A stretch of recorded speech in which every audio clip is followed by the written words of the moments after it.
Hello students, the topic we are going to discuss today is antiseptics. Students, मैंने इसके पहले के video में आपको डिसइंफेक्टेंट के बारे में पूरा बता दिया है। उसी को हम नेक्स्ट कंटिन्यू करते हैं एंटीसेप्टिक्स के बारे में। तो आप ये देख लीजिए कि एंटीसेप्टिक हमारे क्या होते हैं। मैंने आपको डिसइंफेक्टेंट बताया है कि डिसइंफेक्टेंट क्या होते हैं। डिसइंफेक्टेंट हमारे नॉन लिविंग स्टेट में हम यूज़ कर सकते हैं। कुछ डिसइंफेक्टेंट ऐसे होते हैं जो हमारे एंटीसेप्टिक की तरह भी काम करते हैं। आप ये देख लीजिए एंटीसेप्टिक क्या होते हैं। An antiseptic is a type of disinfectant which destroy or inhibit growth of microorganism on living tissue without causing injuries effect when applied to surfaces of the body or to exposed tissues. हमारे जो antiseptic होते हैं ये एक तरीके से disinfectant का ही काम करते हैं। इनका भी काम हमारे माइक्रोब्स की ग्रोथ को इनहिबिट करना, डिस्ट्रॉय करना ही होता है। डिफरेंस इतना होता है कि हमारे लिविंग टिश्यूज़ पर ही अप्लाई किए जाते हैं और ये जो लिविंग टिश्यूज़ पे अप्लाई करते हैं इनमें हमारा जब हम अप्लाई करते हैं किसी भी टाइप की इंजरी नहीं होती है। किसी भी टाइप से हमारी सरफेस को एक्सपोज टिश्यूज़ को ये बिल्कुल भी किसी भी तरीके का नुकसान नहीं पहुंचाते हैं। इसी को हम एंटीसेप्टिक बोलते हैं।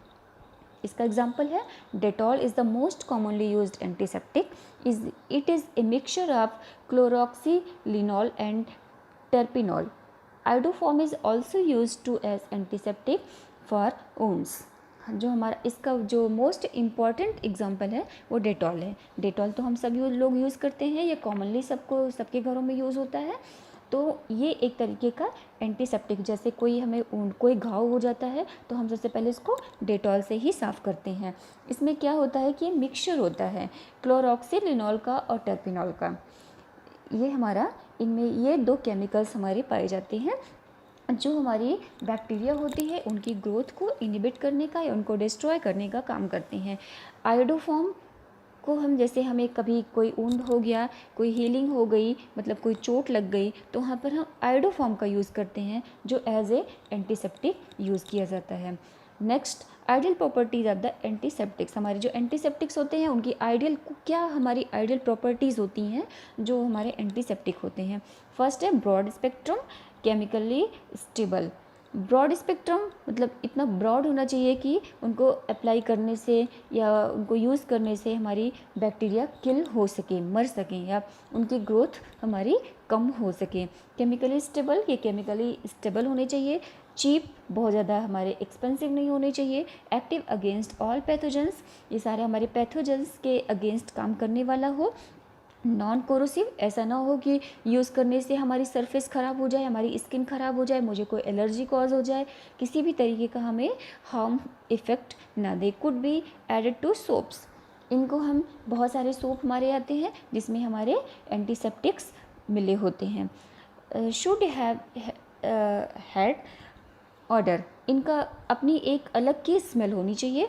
Should not be expense and must be available easily, ये बहुत महंगे नहीं होने चाहिए और सबको इजी वे में मिलने चाहिए। अब नेक्स्ट टॉपिक पे हम बात करते हैं सम टाइप ऑफ एंटीसेप्टिक्स। कुछ हमारे अलग टाइप के होते हैं एंटीसेप्टिक्स, वो कौन से होते हैं? Commonly type with varied used include. First है anti bacterial dye. Antibacterial dye आती है। These help to treat wounds and burns. जब कभी कोई वुंड मतलब कि कोई घाव हो जाता है या कोई बर्न हो जाता है, बर्न मतलब कोई जल जाता है तो वहाँ पर हम एंटीबैक्टीरियल डाई का यूज़ करते हैं। Halogenated phenol derivatives, this is used in medical grade soap and cleaning solutions. हम जो हेलोजिनेटेड फिनॉल डेरिवेटिव होते हैं इनका यूज़ हम मेडिकल ग्रेड जो कुछ मेडिकेटेड सॉप्स आते हैं, साबुन होते हैं, उसमें हम ये देखते हैं कि ये मेडिकेटेड होते हैं, वो क्लीनिंग सॉल्यूशन का भी काम करते हैं। वहाँ पर हेलोजिनेटेड फिनॉल के डेरिवेटिव्स हमारे मिले होते हैं। नेक्स्ट है peroxide and permanganate. These are often use antiseptic mouth wash and on open wounds।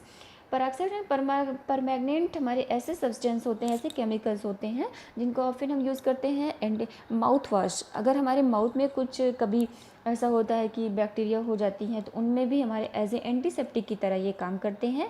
और हमारे खुले घाव जो होते हैं वहाँ पर भी हम पेरोक्साइड एंड परमैंगनेट का यूज़ करते हैं। Balsam of Peru, it is A mild antiseptic, ये बहुत ही माइल्ड एंटीसेप्टिक होता है, बहुत जल्दी ही इफ़ेक्टिव होता है ये किसी भी बैक्टीरिया के अगेंस्ट में।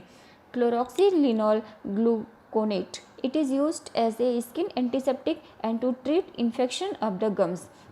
ये हमारे ऐसे केमिकल्स होते हैं जो हमारे स्किन के उसमें एंटीसेप्टिक्स में यूज़ होते हैं और ये हमारे इन्फ्लामेशन को गम हमारे मतलब हमारे जो मसूड़े होते हैं कभी कभी उसमें इन्फ्लामेशन हो जाता है तो वहाँ पर स्वेलिंग हो जाती है, उनके इन्फ्लामेशन को कम करने के लिए, वहाँ पर उनकी बैक्टीरिया की ग्रोथ को कम करने के लिए ये केमिकल हम यूज़ करते हैं। नेक्स्ट है यूजेज ऑफ एंटीसेप्टिक्स। अब एंटीसेप्टिक्स का हम यूज़ कहाँ कहाँ पर करते हैं और कैसे करते हैं। And specific antiseptics are include, first है हैंड वॉशिंग, सबसे पहले है हैंड वॉश के लिए इनका यूज़ हम करते हैं।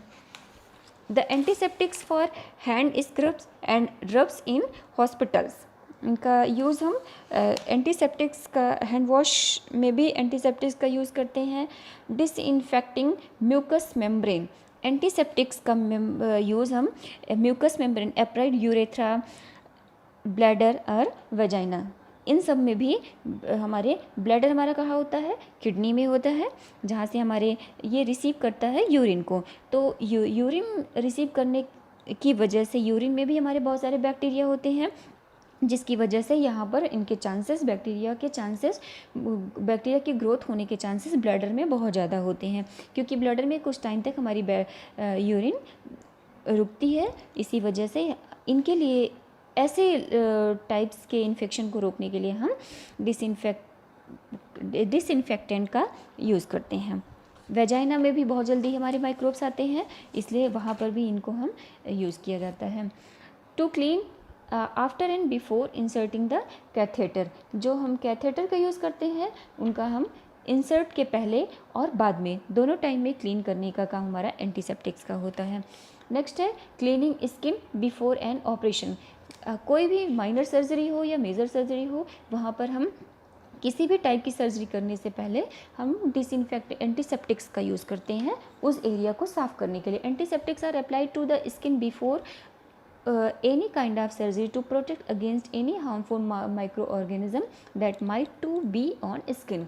अपनी स्किन में हम ऐसा इसलिए करते हैं क्लीन करने का काम, क्योंकि कोई भी सर्जरी हो अगर हम वहाँ पर कट करते हैं तो माइक्रोब्स हमारे अंदर जाने के चांसेस बहुत ज़्यादा होते हैं, इसीलिए पहले ही वहाँ पर एंटीसेप्टिक्स लगा करके वहाँ की उस एरिया के माइक्रो ऑर्गेनिज्म को हम कम कर देते हैं, उनकी ग्रोथ को हम इनहिबिट कर लेते हैं। नेक्स्ट है treating skin infections. You can buy OTC antiseptics to reduce the risk of infection in minor cuts, burns and wounds। हम किसी भी टाइप का इन्फेक्शन हो, हम वहाँ पर एंटीसेप्टिक्स का यूज़ करके हम वहाँ पर इन्फेक्शन के चांसेस को कम कर देते हैं। ये हमारे जो एंटीसेप्टिक होते हैं वो OTC उनको हम खरीद सकते हैं, इनमें हमें किसी प्रिस्क्रिप्शन की ज़रूरत नहीं होती है, किसी डॉक्टर से कोई प्रिस्क्रिप्शन लिखवाने की ज़रूरत नहीं है, हम इसको OTC टाइप में भी खरीद सकते हैं। किसी भी रिटेल स्टोर पर जा कर के हम एंटीसेप्टिक्स दवाओं को लेते हैं, और जो हमारे कहीं माइनर कट हो जाता है या कहीं बर्न होता है या कहीं वुंड हो जाता है, मतलब कहीं घाव हो जाता है, तो वहाँ पर ला कर के हम अपने आप ही खुद ही इसको लगा लेते हैं और बैक्टीरिया की ग्रोथ को कम कर लेते हैं। लास्ट पॉइंट है treating throat and mouth infection. हमारे गले में और मुंह में इन्फेक्शन होने का खतरा बहुत ज़्यादा होता है, तो इसके लिए some throat lozenges contain antiseptics to help with sore throats due to bacterial infection. हम एक लोजेंसेस मतलब वहाँ पे गार्गल टाइप में आता है जिसमें हमारा एंटीसेप्टिक मिला होता है, ये हमारे गले में कोई इन्फेक्शन बैक्टीरियल इन्फेक्शन होता है तो उसको कम करने का काम हमारा करता है। तो स्टूडेंट्स, आपको मैंने अब बता दिया कि बहुत एक डिफरेंस भी मैं अब बता रही हूँ कि जो हमारे डिसइंफेक्टेंट होते हैं वो हमारे नॉन लिविंग थिंग्स पे काम करते हैं, और हमारे जो एंटीसेप्टिक्स होते हैं वो लिविंग थिंग्स पे काम करते हैं। तो ये इनका बहुत बड़ा ही डिफरेंस होता है। हमारे जो डिसइंफेक्टेंट होते हैं, जो घर में हम पोछा लगाते हैं, लाइजोल का